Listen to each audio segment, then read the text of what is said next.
این که از چند ساله هم پجا؟ 11 ساله. 11 ساله. نامشون چه؟ امینجا. امینجا؟ چند سال شد که امین یا مادرزاد؟ مادرزاد. شما چند فرزند دارید؟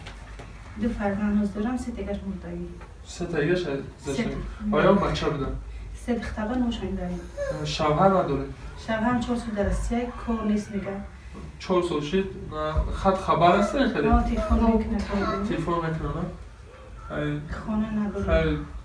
خونه نداریم. در خونه کی زندگی میکنیم؟ من خونه خالامه بخونه کاملا بخشلات در خونه چند. خیلی خونه علیم در جا سوی استقامت نداریم.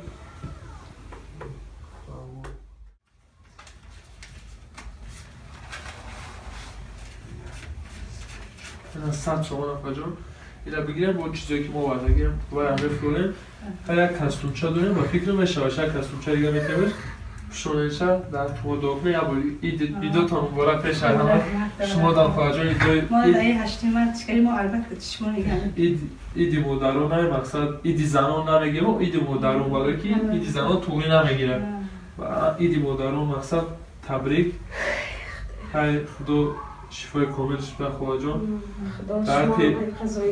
در حق همه آدمایی که خیر میکنن یا عرصیه ماجرای ما توجیه ما 10 روبل 100 روبل 50 روبل هر خیلی روی میکنن ما هم خیلی اویلایی که معیوبن یا مسافیدایی که هیچ کار ندارن نگاهشون نمیکنن ما انشالله که تا چنین زور است یردن میکنن در همون غریب بچه ها دعا کنیم همه وقت در که مقصد دعا کنیم که همه وقت اینجا امانی باشه که مثلا ما خیلی صبح سلامت بریم بیاییم دیگران هم خیلی یردن میکنیم حق شما هم دعا میکنم شما برای به نظر بخیرشتیم نامشون چی بیده بایده؟ امین جان امین جان السلام علیکم 2 ماه در بانستان نکه دین آمدیم مادرش نیست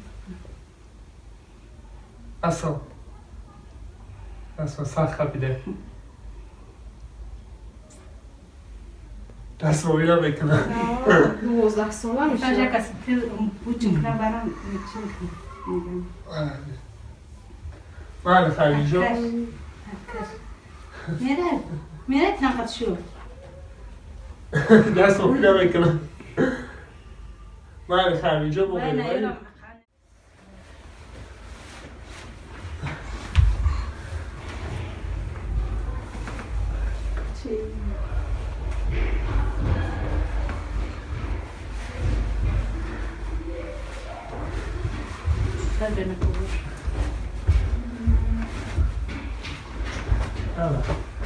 چنج همین خیلی بودن در بوده و نهایتش چنج خوشتو شده همین هم قصیش بگم وقتی چنج خوب کلان شد خواه مایدش نه کمو چیز چنی بود بولک شما رحمت بکا جان